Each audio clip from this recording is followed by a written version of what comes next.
Hello everyone, welcome to mobile বাজ। আজকে আমি কথা বলবো অপ্পোর নতুন লঞ্চ হওয়া একটি স্মার্টফোন Oppo A38 এই স্মার্টফোনটি নিয়ে। এই স্মার্টফোনটি লঞ্চ হয়েছে বাংলাদেশ মার্কেটে, আর যার মূল্য 4GB 128GB 15,990 টাকা। তো 4GB 128GB ভেরিয়েন্টটা এই বাজেটে কতটা ভ্যালু ফর মানি এবং এই স্মার্টফোনটি এর সাথে আরও কী অফার করছে পুরো ভিডিওতে সেটি নিয়ে আলোচনা করব। প্রথমে যদি এই স্মার্টফোনটির ডিজাইন এবং বিল্ড কোয়ালিটি নিয়ে কথা বলি, তাহলে স্মার্টফোনটি যথেষ্ট সুন্দর এবং আউটলুকটি অসাধারণ। ক্যামেরা বামটি দেখতেও বেশ প্রিমিয়াম এবং ফ্ল্যাগশিপ ডিজাইনের মতনই মনে হবে। এই স্মার্টফোনটির ব্যাক প্যানেলে ডাইনামিক গ্লো ডিজাইন করায় দেখতে বেশ চমৎকার লাগে। গোল্ড কালারটি অসাধারণ এবং অতুলনীয় ডিজাইন। লো রেঞ্জের ফোন হওয়াতেও স্মার্টফোনটির ব্যাক প্যানেলটি দেখে মনে হবে না এটি 15 থেকে 16,000 টাকা বাজেটের একটি স্মার্টফোন। এই স্মার্টফোনটি বেশ লাইট ওয়েট এবং বেশ স্লিম। এই স্মার্টফোনটি ওয়েট থাকছে 190 গ্রাম এবং থিকনেস 8.2 মিলিমিটার। তো ওভারঅল স্লিম এবং লাইট ওয়েটের দিক থেকে ফোনটি যথেষ্ট, হাতেও বেশ হ্যান্ড ফিল হয়। এই স্মার্টফোনটি পোর্টস এবং বাটনে থাকছে। ফোনটির নিচের দিকটাতে থাকছে 3.5 millimetre headphone jack, primary microphone, USB type c port এবং ফোনটির ডান দিকটাতে থাকছে পাওয়ার বাটনের সাথে ফিঙ্গারপ্রিন্ট সেন্সর এবং ভলিউম ব্রোকার। উপর দিকটাতে লেভেল থাকছে এবং বাম দিকটাতে থাকছে ডেডিকেটেড সিম কার্ড স্লট। দুটি সিম প্লাস একটি মেমোরি কার্ড ইউজ করা যাবে। তো ওভারঅল ফোনটির আউটলুক এবং বিল্ড কোয়ালিটি বেশ অসাধারণ।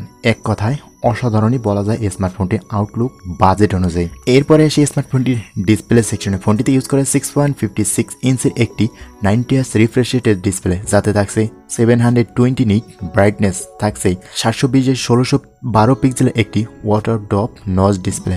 এছাড়াও থাকছে 269 ppi ডেন্সিটি এবং 20:9 অ্যাসপেক্ট রেশিও। তো ওভারঅল ডিসপ্লেতে 90Hz রিফ্রেশ রেট, 6.56 ইঞ্চির ডিসপ্লে এবং 720 নিট ব্রাইটনেসে আপনাকে যথেষ্ট ভালো সাপোর্ট দেবে। ডিসপ্লেতে ভালো ব্রাইটনেস, ইনডোর আউটডোর ইউজে বেশ ভালো এক্সপিরিয়েন্স পাবেন। এই বাজেট অনুযায়ী সিন বেজেলটা বেশ ঠিকঠাক থাকলেও লোয়ার বেজেলটা একটু মোটা মনে হচ্ছে, বাট এটি বাজেট অনুযায়ী কনফিগারেশনের দিক থেকে মানিয়ে নেওয়ার মতন। এরপরে সেই স্মার্টফোনটি পারফরমেন্স সেকশনে। ফোনটিতে ইউজ করা হয়েছে মিডিয়াটেক হেলিও G85 এর একটি 12 ন্যানোমিটার চিপসেট, যার সিপিইউ হিসেবে থাকছে 2.0 GHz অক্টাকোর এবং জিপিইউ হিসেবে থাকছে Malibu 52MC2। আর ফোনটি রান করবে ColorOS 13.1 এর সাথে অ্যান্ড্রয়েড 13। আর ফোনটি থাকবে একটি মাত্র ভেরিয়েন্টে 4GB 128GB eMMC 5.1। এই স্মার্টফোনটিতে ভার্চুয়ালি 8GB পর্যন্ত বাড়িয়ে নেওয়ার সুযোগ থাকছে। আর এই স্মার্টফোনটিতে ডেডিকেটেড মাইক্রো স্লট ইউজ করার সুবিধা থাকছে। তো ওভারঅল এই স্মার্টফোনটির পারফরমেন্স সেকশন বাজেট অনুযায়ী G85 প্রসেসর যথেষ্ট সাপোর্ট দেবে। ভালো গেমিং বেশ ঠিকঠাকই করা যাবে। তো ওভারঅল পারফরমেন্স সেকশনটাও যথেষ্ট সুন্দর। এরপরে আসি স্মার্টফোনটি ক্যামেরা সেকশনে। ফোনটিতে ইউজ করা হয়েছে 50 মেগাপিক্সেলের মেইন ক্যামেরার সাথে একটি 2 মেগাপিক্সেলের ডেপথ সেন্সর। ফোনটির ব্যাক ক্যামেরা দিয়ে ভিডিও রেকর্ড করা যাবে 1080p 30fps রেজুলেশনে। ফোনটির ফ্রন্ট ফেসিংয়ে থাকছে 5 মেগাপিক্সেলের সেলফি শুটার, এখানে 1080p 30fps ভিডিও রেকর্ড করে সুযোগ। তো ওভারঅল ক্যামেরার দিক থেকে কিছুটা ঘাটতি মনে হয়েছে। ফ্রন্ট ফেসিং ক্যামেরাটা একেবারেই লোয়েস্ট শো। তাছাড়া ব্যাক ক্যামেরা দিয়ে মোটামুটি বেশ সোশ্যাল মিডিয়া আপলোড করার মতন ভালো ছবি পাওয়া যাবে। তো ওভারঅল ক্যামেরার দিক থেকে মোটামুটি। এরপরে স্মার্টফোনটির পাওয়ার সেকশনে। ফোনটিতে ইউজ করা হয়েছে 5000 mAh এর ব্যাটারি এবং থাকছে 33 ওয়াটের ফাস্ট চার্জার। 71 মিনিটের মধ্যে আপনি ফোনটিকে ফুল চার্জ করতে পারবেন। 50% চার্জ আপনি 13 মিনিটের মধ্যে কমপ্লিট করে ফেলতে পারবেন। তো ওভারঅল শর্ট টাইমের মধ্যে চার্জ করে আপনি এই বাজেটের স্মার্টফোন হিসেবে বেশ অনায়াসে ইউজ করতে পারবেন পুরো একদিন।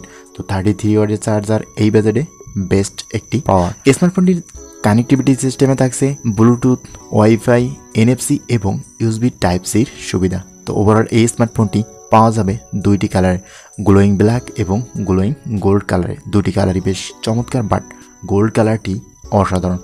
তো এই বাজেটে এই স্মার্টফোনটি আমার কাছে বেশ ভালোই মনে হয়েছে। হয়তো র্যামের দিক থেকে কিছুটা ঘাটতি থাকলেও কনফিগারেশনের দিক থেকে বেশ কিছুটা এগিয়ে এই স্মার্টফোনটি। তো আপনার কাছে কেমন হতে পারে অবশ্যই কমেন্ট করে জানাবেন। ও হ্যাঁ, এই স্মার্টফোনটিতে থাকছে ডুয়াল স্টেরিও স্পিকার, যেটি 300 পর্যন্ত ভলিউম বাড়ানোর সুবিধা থাকছে। তো এই স্মার্টফোনটি এই বাজেটে ডুয়াল স্টেরিও স্পিকার বেশ অসাধারণ। তো আজকে ভিডিওটি এই পর্যন্তই, কথা হবে নেক্সট কোনো ভিডিওতে। ততক্ষণ পর্যন্ত ভালো থাকবেন, সুস্থ থাকবেন। আল্লাহ হাফেজ।